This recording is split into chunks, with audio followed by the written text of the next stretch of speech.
Thank you very much, everybody. It's an honor. This is an honor, and I want to thank the people behind me because they have done an incredible job under very adverse conditions, I have to say. And they're very special people, very special. Congratulations to Paul. He gave a speech last week, which was incredible. I mean, they endorsed me, so I have to think it was incredible. So thank you all very much. It's a great group of people. They love our country. Before we begin, I want to address the unconstitutional decision issued today by a radical judge appointed by Biden, and it just came down in Virginia, illegally allowing non-citizens to vote in our elections.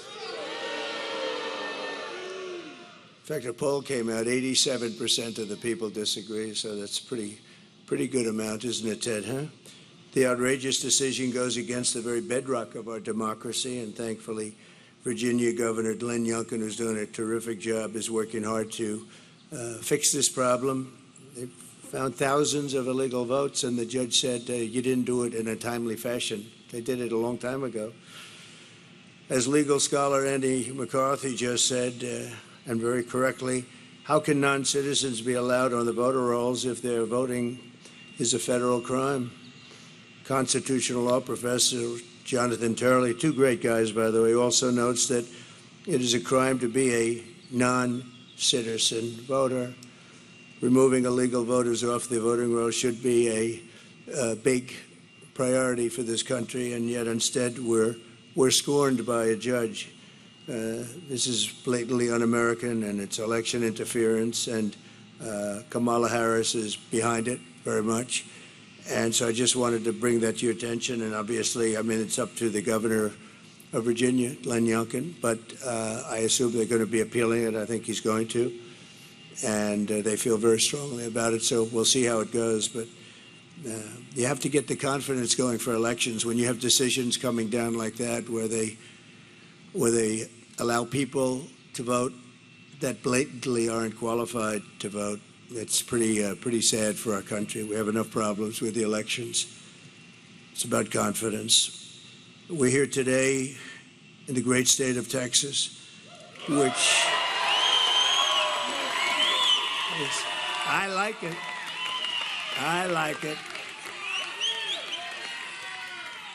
which under Kamala Harris has been turned into ground zero for the largest border invasion in the history of the world. You're lucky you have your governor and people like Ted and Dan and all of the people, Sid. Even John, who's from a different state, but he feels the same way, or you would really have problems. But you've done an amazing job under the circumstances. But the federal government's supposed to be doing that job, and it should be easy, and it's not because of the people. But over the past 4 years, this state has become Kamala's staging ground to import her army of migrant gangs and illegal alien criminals into every state in America. And every state's a border state. You've heard that. It's true. Paving a trail of bloodshed, suffering, and death all across our land. And it's only getting worse. It's just incredible when you look at the numbers. 21 million people at least during this 3.5-year period. And many of them, as you know, are murderers, drug dealers, people from jails. They're letting their people out of jails and bringing them right into our country. We're like a dumping ground. What Kamala Harris has done on our border is cruel, it's vile, and it's absolutely heartless. Her policy of importing migrant gangs is a crime against our country. It's actually a crime against humanity, and her abolition of our border should disqualify her for even running. I mean, I don't know how you can run for the president of the United States and allow people to pour into our country.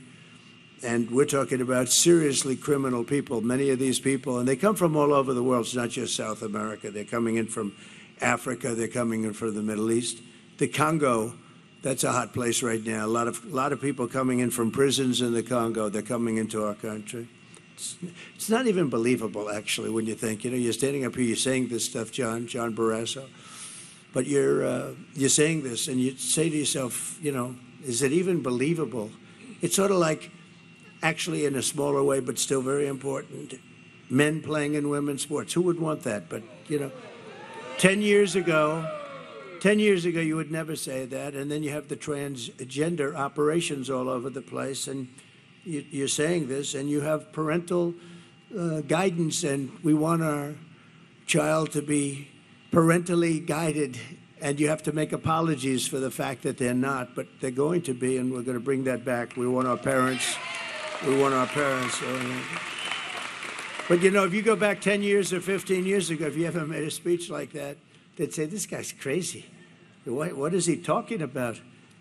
Those things would never happen, and they didn't happen until a certain time ago with the radical left. No person who is responsible for so much bloodshed on our own soil can ever be allowed to become president of the United States. And I think she's coming here today. She doesn't want to go to a swing state because she's losing so badly in those states, so she decided to come to Texas, and I'm sure she'll be treated very nicely. Today, she picked the wrong place. I think she picked the wrong place. What do I know about politics? I haven't done it that long, actually. But today, Kamala is here in Texas to rub shoulders with woke celebrities. Isn't that exciting? But she's not going to meet with any of the victims of migrant crime while she's here. We have many of them right here, the families. We have many of them. And they're incredible people, what they've gone through, the hell that they've gone through, and will continue to go through, unfortunately. She'll not speak to the grieving mothers from whom she has stolen the brightest light in their life. She was in charge of this border, and she doesn't like being called border czar anymore. She didn't mind it almost 4 years ago, but now she doesn't like it. But you don't need that term. She was in charge of the border. She never came here, and she never made one call to these people behind me or anybody in the group. Not one call. She's in charge. She deals with Border Patrol. She hasn't made, Paul, not one call in 4 years. So we're joined today by a Texas mom, Alexis Nungary from Houston, a great woman. This past June, thank you. Great one. Where is Alexis? Where is she? Come up here, Alexis. Come up here. So this past June, Alexis's 12-year-old daughter, her precious angel, as you say, Jocelyn, we all called her that. We feel we know Jocelyn, and she's had a big impact, Alexis. You know that, right? She's had a big impact. Walked to a nearby convenience store. Jocelyn was kidnapped, tied up, assaulted, and I'm not going any further than that. I'm standing with the mother, and horrible things happened to her, to that young, beautiful girl. And the animals arrested for Jocelyn's barbaric murder are 2 illegal aliens believed to be members of the savage Venezuelan prison gang known as Tren de Aragua. And they're all over the place now. They're all over our country. They were in Aurora, but Aurora's now the least of it. They've taken over buildings in Aurora. The government, a radical left Democrat, weak person, doesn't know quite what to do. He's always got a big mouth when he talks about other things, but he has no idea what to do. And they have weapons of military grade. You say, how did they get those weapons? These monsters were in Border Patrol custody, but under a program Kamala Harris created to abolish detention for fighting-aged men, whatever that means, and give them free and automatic entry into the United States. The killers were released into our country, and Alexis, we cannot begin to imagine your pain. And if you'd like to say a few words, would you like to? Would you? Thank you. Thank you, Doug.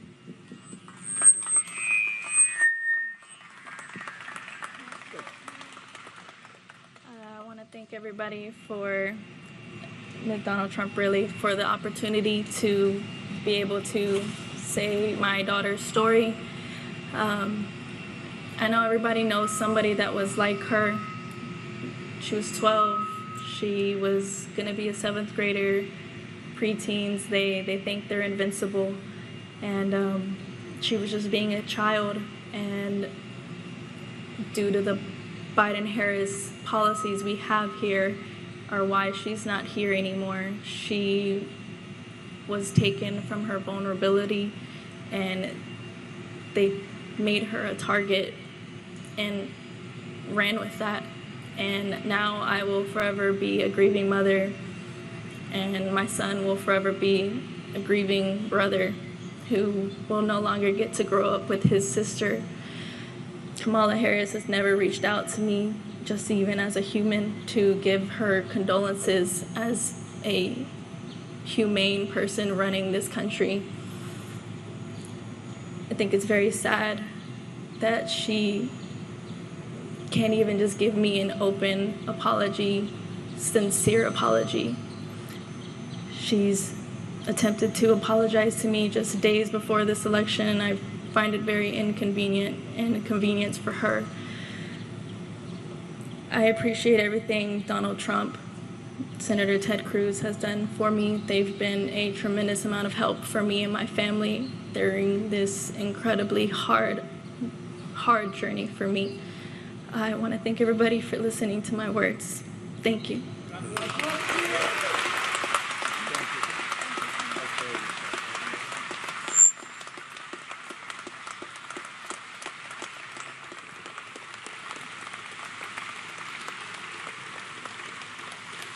So I want to thank you, Alexis, and we will never forget Jocelyn. We're not going to. We've all seen her picture.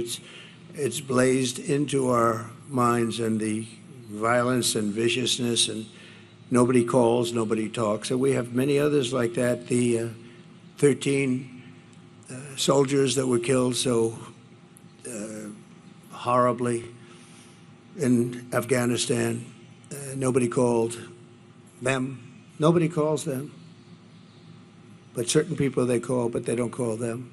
They weren't called. They weren't treated properly. They were treated very badly, actually. And many others, including some of the people in this room, nobody calls. I don't know, just from a human standpoint, I call. It's like you can't do much because it's done. We could have done much if we were running things, Ted.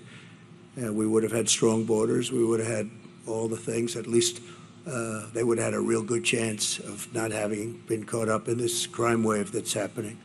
It's a crime wave. The number of people coming in, we have no idea what the number is. I say 21 million. A lot of people think it's more than that.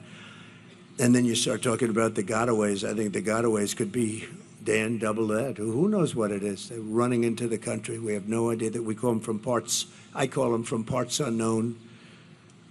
As of 2 weeks ago, Tom Homan told me it was 181 countries were represented and people pouring in.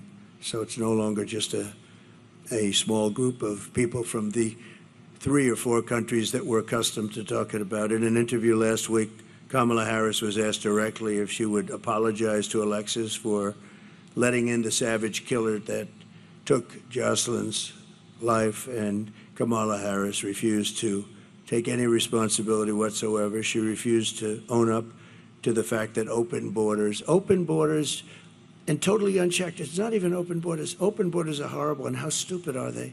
How stupid. We're the only country in the world that has this. But they don't even check them. They don't vet them. They don't know who they are. They don't know where they're going. They just come in, and then they fly them over, you know? When the border got a little bit tougher because people were getting angry and just, we had citizens standing at the border wanting to do, and then they get in trouble because they want to do the job the federal government's supposed to be doing. But she refused to own up to it. And last night she said she wants to make strong borders. I mean, what she did last night and the night before, the town hall with Cooper was just unbelievable. Allison Cooper got so angry. But think of it, never an apology, never a phone call to anybody. So thank you very much, Alexis. We're going to get this thing straightened out. We're going to get it straightened out. We got to get it straightened out. Just from the standpoint of our heart, no calls, no nothing. Worst of all, Kamala refuses to stop importing these killers into our country every day. She brings in more. She's got no remorse at all for the innocent blood that's on her hands, and the blood is on her hands, and Biden too, but Biden doesn't know where the hell he is, so what difference? I just saw him. He's making a speech somewhere, and he screwed it up pretty badly. But he's got his glasses, the whole deal, you know, standing outside, wind blowing. He doesn't look great for us. He doesn't look, that's not what we want. That's not what we want. President Xi used to look at him and still does, I guess, right? But he used to he just said, oh, this makes me so happy, he says. And Putin and the whole group, Kim Jong-un, they're tough guys out there. They're tough and they're smart and they're streetwise and they're at the top of their game. And we don't have that. That's very nice. Thank you. What a good line that is. She said, that's why we have you. Thank you very much. Wow. Wow. Do you know that woman? You know that one? That's very good. Thank you. It's very nice. Thank you very much. 2 days ago, she said she could not think of any mistakes that she's made. She was asked a question, can you think of anything that you would do different? Can you think of any mistakes that you've made? Now, actually, she couldn't think of it. It's about as good. She could say, I would have strengthened the border, I would have lowered taxes, there are about 500 answers she could give, and you're out of that question, right? She couldn't think of a thing. You know, the worst of all, though, really is 325,000 young children are possibly dead, but many of them are dead, but they're sex slaves, or at a minimum, they're missing. They'll never see their parents again, most likely. We'll do everything we can when we come back. I don't know, it's very far down the line. We're going to do everything we can to get them. But think of what that number represents, Dan. 325,000, and the fake news media doesn't even talk about it. If that were a Republican instead, it would be the biggest scandal in history. It would be the equivalent of nothing else. And they don't even talk about it. They cannot talk about 325,000 for you people are missing. Think of that, are missing, and probably will never be seen again, most of them. But we're going to do the best we can. It's a tough assignment. But most of them, they're probably dead. Under Border Czar Harris, there are 13,099 illegal aliens convicted of murder that were released from jails and prisons and penitentiaries, and they were set loose into the United States of America. We're like a garbage can. We're like a garbage can. First time I said it was last night. Gave a speech in Las Vegas. 29,000 people. It was an arena. We set the arena record. That was a big deal arena, too. We set the record, but it was an amazing crowd. The first time I ever said it, I don't know, it just came out, garbage can. We're like a garbage can for the rest of the world to dump the people that they don't want. Do you know what they save on that? Their mental institutions are being emptied out. Their jails and prisons are being emptied out. And their gangs and their drug dealers and everybody's being taken off the streets. And Venezuelan crime is down 72%. Can you believe it? Well, that's because they don't, the criminals are being put here.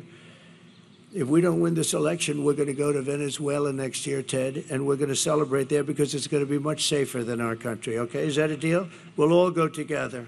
You're winning. No, it's just so bad. Well, I have to tell you, I'm not supposed to say it, but we are winning by a lot, actually.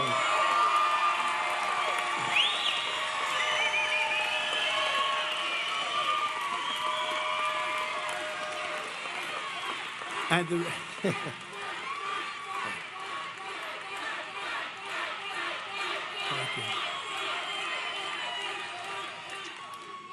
The reason is we want them to keep voting because we have to go, these used to take one day. Now they go on forever. And bad things happen. Lots of bad things happen. Where were those votes that I saw 2 days ago? Well, we're painting that section and we decided to move them, sir. Oh, you can't believe it. So they said, don't say it. So I didn't say it. Don't tell anyone I said that. But we're doing well.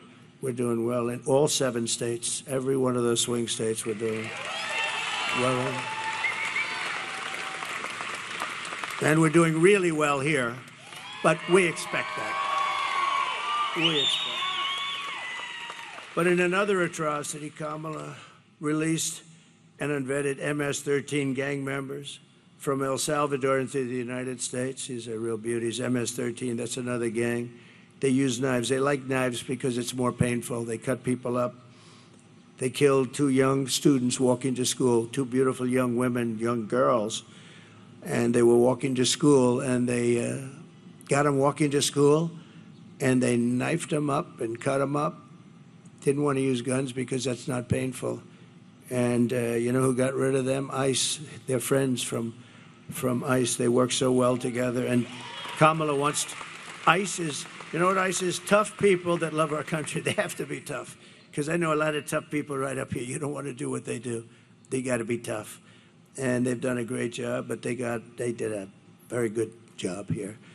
But the animal that went on to attack and tie up a 20-year-old autistic woman in Maryland before, raping her and strangled her, then strangled her to death very violently in front of numerous people, and actually put it on tape. Put it on tape. These are the people we're bringing into our country. In New York this past summer, an illegal alien released into our custody and came into our country by Kamala. You know, I never use the word Harris because nobody knows who I'm talking about. When I say Harris, they say, who the hell is Harris? It's true. If I said VP Harris, nobody knows who it is. Can you believe she's a VP? A VP. How about the guy she's got? That's worse. I'm not sure. It might be worse than her. Well, she lived by the old adage, always get yourself a bad VP. And she's got one. We were very happy when we heard that choice, but we didn't know he was as bad as he did. He's a disaster.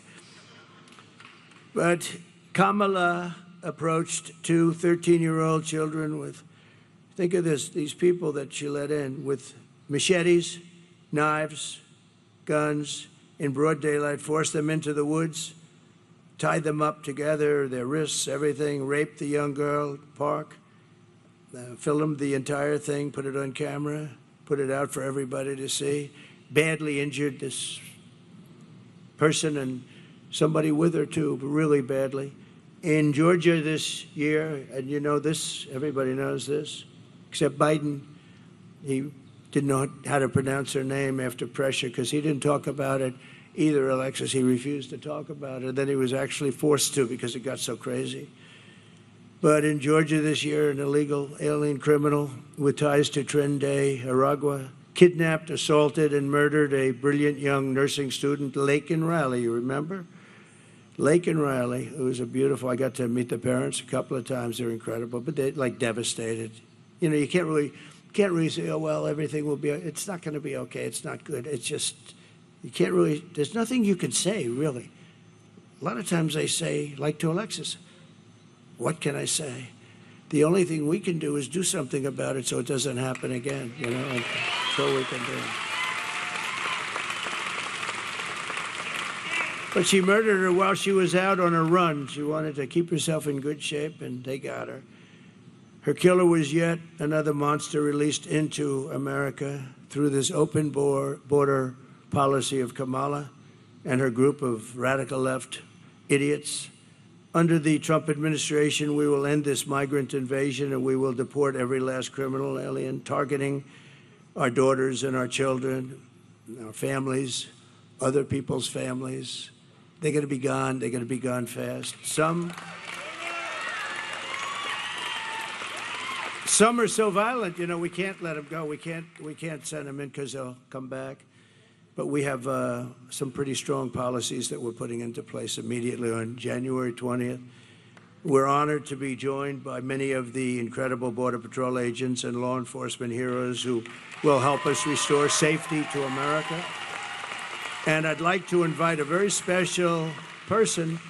He made such a good speech last night. They endorsed me.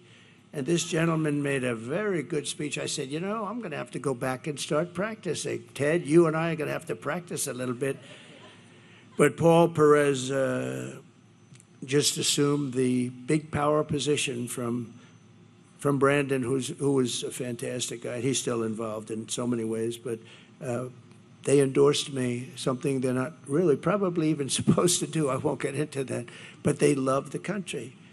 And in endorsing, they said very bad things about her. They don't want to say bad things either. They want to say great things. Even me, I didn't know I was going to do this. We had a very good first election. We had a much better second election. We got close to 12 million votes more than we did the first time, the highest number in history. And okay, And then I saw what was happening with the country. It was so bad and so incompetent. It didn't take long. I would have preferred that the country was really well run. John, I would have preferred it. If the country was really, if Biden got in there and he was a great president, I would have actually preferred it. And right now I'd be on a beach or a golf course or something. I'd be doing something else. But I'd rather be in Texas with you, I can tell you that. I'd rather be in Texas with you because we're going to make our country great again, and we're going to do it. And if I could ask Paul just to come up and say a few words, and I appreciate very much the endorsement, Paul. Thank you very much. Please. Thank you, President. Thank you, President. I really respect the fact that you came out to Texas to highlight migrant crime, illegal alien crime. We've got some good people here in the front row that have been supporting the governor's efforts to do the federal government's job. And so we really appreciate that. But I want to talk about the person that's going to be coming to Houston tonight, not to apologize or highlight illegal alien crime, but to party like a fool on stage with celebrities. Instead of apologizing to the families, this is somebody who likes to brag about being a former federal prosecutor who prosecuted transnational gangs and cartel members. So she knew better, President Trump. She knew better than most exactly the threat that these people, these animals, create, the threat that they bring to our communities that will harm our families.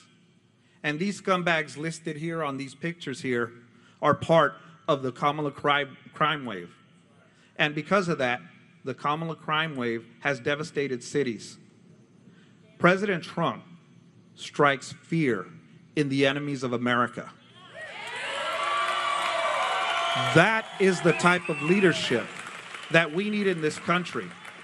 Just recently, the criminal cartels have greenlit firing on Border Patrol agents. They would have never done that under President Trump because they know he would send the message that if you touch a single hair on a Border Patrol agent, I will eradicate you. That's the strength and leadership we need from President Trump. Not the clowns that are running for president on the Democratic ticket. My daughter can handle a shotgun better than Tim Walz. And he served in the military, as he claims. The Secretary of Homeland Security, also a former federal prosecutor. They know better. They should have stopped this invasion. They did nothing. They not only facilitated, but they encouraged it. This border needs to be fixed, and the only person that can fix this border is Donald J. Trump.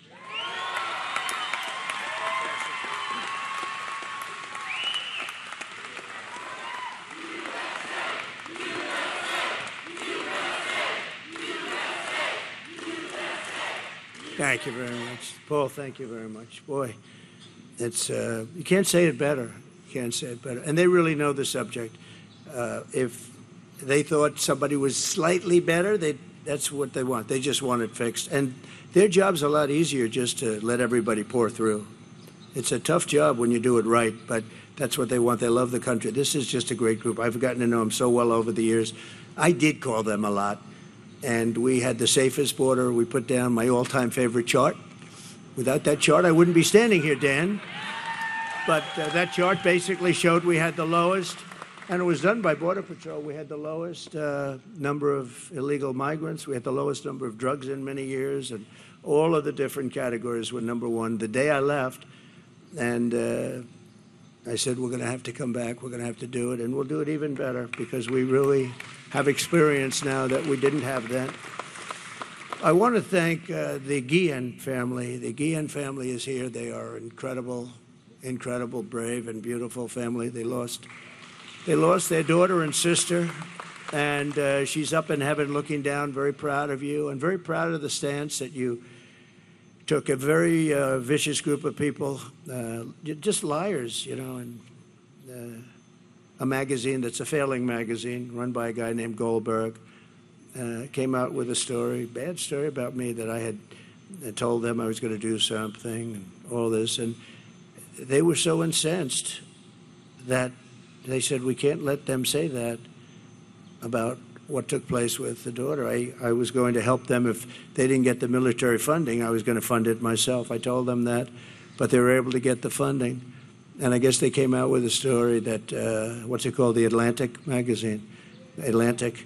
This is a really bad, they were the ones that made up the story about me saying bad things about the soldiers. The beautiful thing is that these people were willing to come out and say it didn't happen that way. This man was, I had them into the White House, and they were all, they didn't have to do this. They could have sat back, and your daughter is so proud of you, I'm telling you. They didn't have to do that. I didn't, you know, I have these people saying all this bad stuff. Then all of a sudden, the family that they're talking about comes out of nowhere and says, President Trump was perfect. What he did was so great. He got us the money. And I did say, if we couldn't get you the money for the funeral, I was going to pay it. But he got us the money, and it happened so quickly and nice. And they came out and they said that. Who would do that? A lot of people wouldn't do that. They'd sit back and they say, well, he was a nice guy, but we don't want to get involved or something. We love you. Thank you very much.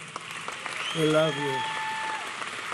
And there was phony stories by a general that got fired, and it was a whack job, total whack job, a general.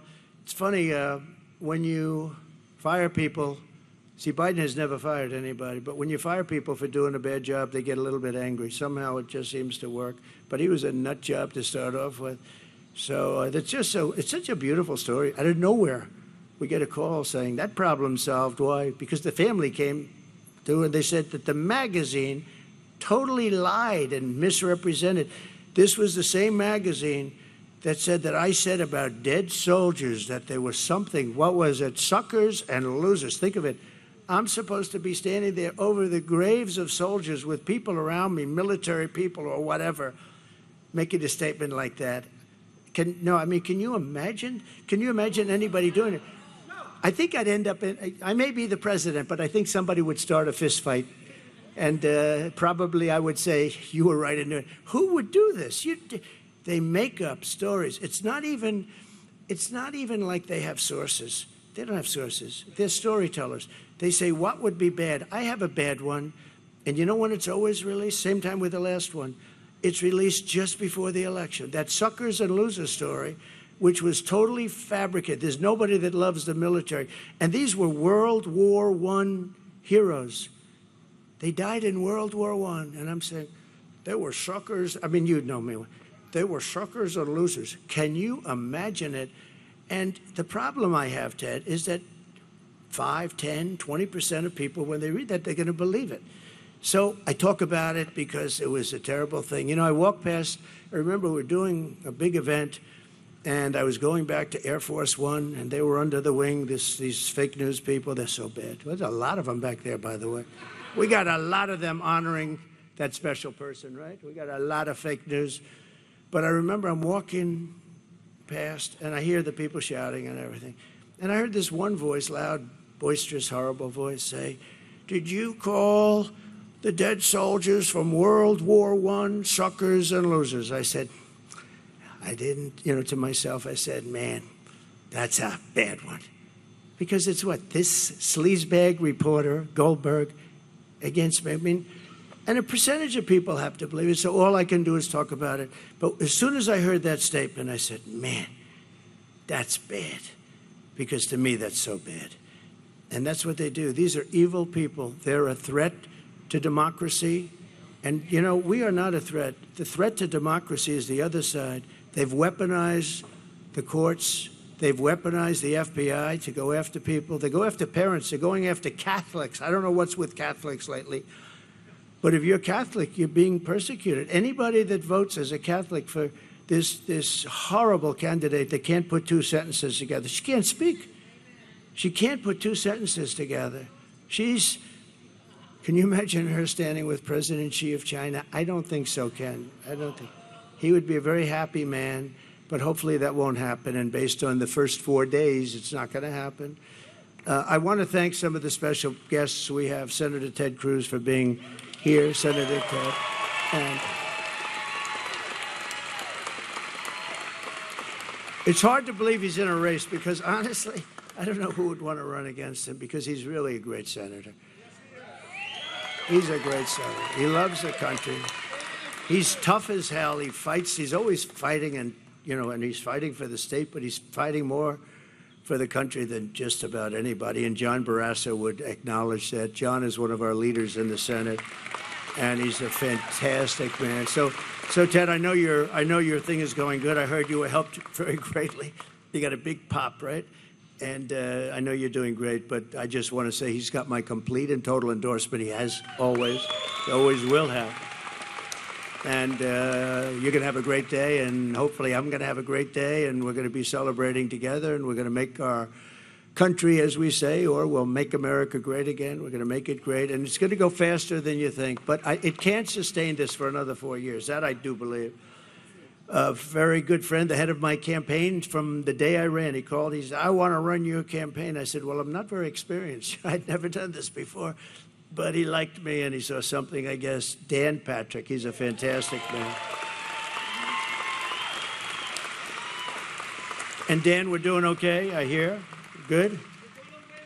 Okay, good. When Dan says that, that's good. And by the way, if I had any problems, he would tell me that very quickly, right? But when Dan says it, it means a lot. Thank you, Dan, very much. Appreciate it. Attorney General Ken Paxton, a really great Attorney General. Great Attorney General. Thank you. That's pretty good. That's pretty good. That's pretty good. You see, when they go after people with bullshit, they become very popular. And that's what happened to Ken. Ken was made to suffer for a long period of time, but it worked out very well. And I stuck by him, and other people stuck by him. Some of the people right there stuck by him, including that one right there. So I think Ken, I said, he's a great Attorney General. You got to stick by your Attorney Generals. And I'm very happy the way that all worked out. But you went through a lot, right? And that's why they love you, because they understand that. Agriculture Commissioner, another friend of mine, Sid Miller. The first time I saw Sid, he was on television. Alexis, he was on television, and I didn't know him at all. He was on Deface the Nation. Ladies and gentlemen, Sid Miller on Deface the Nation. That's the name I call it. They don't like it. They spend millions on PR, and then I get on and say, Deface the Nation. But they do deface the nation, and the others are just as bad. But he was on there, and they said, well, Trump is going to be in a tight race. This is when I first ran in Texas, and we had an event, and we had a line that went 10 miles long to get into a stadium, and they couldn't even get in. And he looks at the anchor. He said, listen, I'm from Texas. He's had that beautiful hat on. I love that hat. I'd love to wear it, but it wouldn't work for me, I don't think, Ken would. Ken would say, it's no good for you. Take it off, please. But now he said, I don't know where you come from, but you don't come from Texas, because this guy's going to win in a landslide. And we won in a landslide, right? So thank you. Thank you. Sid's a great guy. Thank you, Sid. Appreciate it. Land Commissioner Dawn. Oh, I like that. I'd love to be Land Commissioner. I love real estate. Land Commissioner Dawn Buckingham. Thank you, Dawn. Great. Doing a good job. I hear that from everybody. And Chairman of the Texas Republican Party, Abraham George. Thank you. Thank you very much. Thank you. Good job. So just in closing, thank you, Abraham. Great job. Immediately upon taking the oath of office, I will launch the largest deportation program in American history. We will put, and I don't like saying that, the record is Dwight Eisenhower, who was essentially a moderate, good president. General Eisenhower, good president, good general, probably a very good general, right? Better than he gets credit. He never got credit for a lot of things. He built the interstate system, actually. He should get a lot of credit. But he was a very good president. But he was a moderate guy. But he has the record for deportation because he could not stand people pouring into the country. And I think we'll break that record. Not that I want to break it, but we have no choice. We have to get all of these criminals, these murderers and drug dealers and everything. We're getting them out. And we'll put these vicious and bloodthirsty criminals in jail or kick them the hell out of our country, and we'll get them out. Ideally, we want to get them out because we don't want to have to pay for their room and board for the next 50 years, right? To expedite removals of the Trinidad Aragua group and the MS-13 and other savage gangs, I'll invoke the Alien Enemies Act of 1798. Did you know that? I had to go back that far. We couldn't find anything because modern day politicians, even sort of old time, nobody had the courage of these original people. So we had to go back to 1798, and it gives you the power to target and dismantle every migrant criminal network operating on American soil, and you can get them out, and there's no problem. And at least you can't say that it hasn't been around for a while. That's something, right? And if they come back into our country, it's an automatic 10 years in jail with no possibility for parole. So, you know, because a lot of people, what happened, and it happened with Eisenhower, you'd take them out, they'd come back in, they kept coming in. So he kept bringing them further away. At some point, they didn't come back. But I'm going to do it differently. It's a 10-year system of you're in prison for 10 years with no parole. And I'm hereby calling for the death penalty for any migrant that kills an American citizen or a law enforcement officer.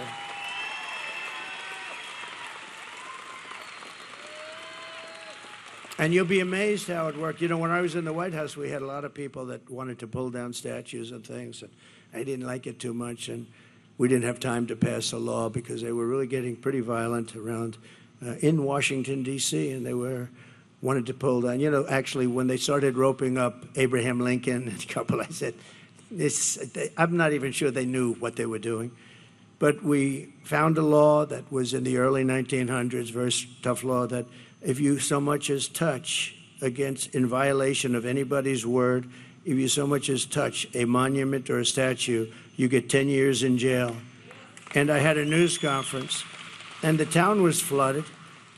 We had a news conference. They had actually a rope around Andrew Jackson's head, the beautiful statue.